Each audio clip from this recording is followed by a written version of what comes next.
One of us pissed on all of the fish sticks today at Trader Joe's, and I didn't take my pants off and piss. So I'm gonna say it since nobody else wants to. Dogs do not belong at the grocery store.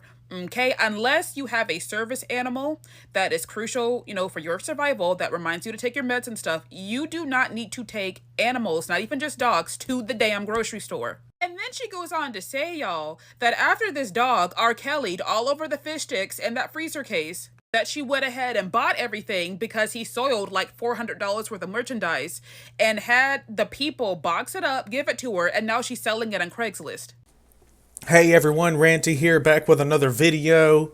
As you can see the title of the video, I'm talking about dogs and the ADA, a primer for retail and other workers. I myself work with the general public, sometimes working in retail, and we have to deal with these dog nutters coming in. So I wanted to talk about service dogs and the ADA. What legal protections do these nuts actually have? I would like to thank Animal Uncontrol because he has really inspired me with his focus on public policy and how we could try to erode some of the dog nuttery through legal advocacy. While I do believe that our work here is bringing about social change just through awareness, we're getting some people. Some people are fed up with the dogs and they're finding us. As more people realize the dog nuttery, we also need some legal advocacy. The laws need to change, and you're going to see why. I scripted this video, but as a side note, I'm already deviating from it because it seems unnatural what I'm saying. I'm just curious, other YouTubers, when you script your videos, do you read it word for word or do you deviate a little bit? Anyways, this video is intended as a review of the Americans with Disabilities Act and how it affects us in public. Just a few months ago, I had someone come into my workplace with a so-called service animal. A service dog, to be more specific. This dog was wearing a vest labeled service dog, but it was obviously a pet. It strained the leash to come lick customers and employees. It even jumped up on one for kisses, as its owner said. This prompted me to research what the actual laws are and what rights the Americans with Disabilities Act gives to people and their dogs, whether they're so-called service animals or emotional support animals or not. I thought that service dogs did not act like that. I thought that they had to be highly trained and certified. I was wrong. There are three main laws that are relevant at the federal level concerning service animals and emotional support animals. In this video, I'm only discussing the Americans with Disability Act, which describes the rights of disabled persons who use a service animal in publicly accessible areas, such as shops and government offices, where we work. The Fair Housing Act covers service and emotional support animals in the housing sector, and the Air Carrier Access Act governs how airlines must accommodate these animals. Both of these will be subjects of separate videos. There are state and local laws that apply as well, but of course I cannot cover the multiplicity of state and local laws that would be applicable. Let's start with the definition of a service animal. According to the ADA.gov website, service animals are defined as dogs that are individually trained to do work or perform tasks for people with disabilities. The dog can be any size or breed. Oh boy. The ADA was later modified in 2011 to include miniature horses as service animals as well. These are the only two animals that are permitted to be service animals under U.S. law.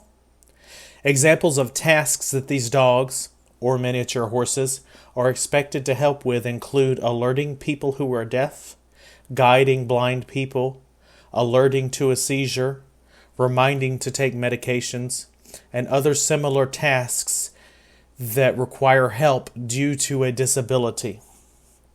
Emotional support animals, that bullshit, has no legal status under the ADA. ADA.gov explicitly states, dogs whose sole function is to provide comfort or emotional support do not qualify as service animals under the ADA. Emotional support animals do have rights in housing, but this is governed by a separate law. This means that animals that are, quote, service animals, unquote, are allowed in public spaces without restriction, but it is up to the businesses whether they want to allow emotional support animals. But as we'll see, it can be difficult and sticky to differentiate the two in practice. So we've got someone in our store with a service animal. How do we know that it's a service animal? Let's talk about how they are certified. The answer is very easy. They are not.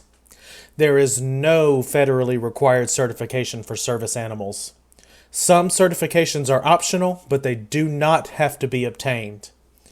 There are organizations that provide these optional certifications, but I suspect that many of them are simply attempts to gain money for a service that is just not needed, or to lend legitimacy to these dogs where none should be.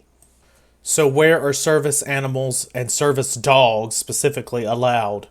Under the ADA, state and local governments, businesses, and nonprofit organizations that serve the public generally must allow service animals to accompany people with disabilities in all areas of the facility where the public is allowed to go. So they could go to the hospital cafeteria, for instance, but not to the operating room, which is a sterile environment and is not accessible to the public. An operating room in a hospital is the only example given on the ADA website of a place where it would be okay to ban a service dog. What if you have allergies, you say? Or what if you're scared of dogs and you have a phobia? Well, the ADA says, screw you. It explicitly states that allergies or fear of dogs are not reasons to exclude someone with a service dog. So to hell with us, I guess. So how can you verify their status? Service dogs are not required to wear any identifying marking whatsoever, though they may. And their owners are not required to provide any documentation at all. In fact, proprietors and businesses may only ask 2 questions. Is the dog a service animal required because of a disability? And what work or task has the dog been trained to perform? This lack of certification and control gives a practice that is rife for fraud. Someone could simply learn the right things to say and boom, they have a service animal that must be allowed with them everywhere that is generally accessible to the public. There are only 2 reasons you may ask a person with a service dog to leave.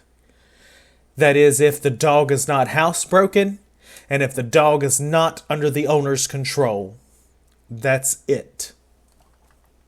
Businesses are not required to admit other animals, including emotional support animals. Many of them choose to do so, but I believe this is just because of PR implications. And after videos like the one you saw at the beginning of this video, the Trader Joe's woman, we may see a little bit more pushback against these emotional support animals. So where does that leave us as workers? We could easily lose our jobs if we cause a PR nightmare by asking about a service animal. While people are beginning to be fed up with these things, there are still enough nutters to make us go viral for, quote, harassing, unquote, a disabled person. And a company will throw your ass under the bus so fast, I don't want any of us to lose our jobs for this shit. But you can require that service animals be kept under their owner's control. If someone's dog is not under control, you can certainly ask them to control their animal. It would at least embarrass the hell out of them. A better solution for this one case is to advocate for changes in the law. Require federal certification and identification and stringent training for service dogs and horses. We should require people to present a federal ID for their service mutt. This would eliminate a lot of fraud and nutters smuggling in their dogs where they don't belong.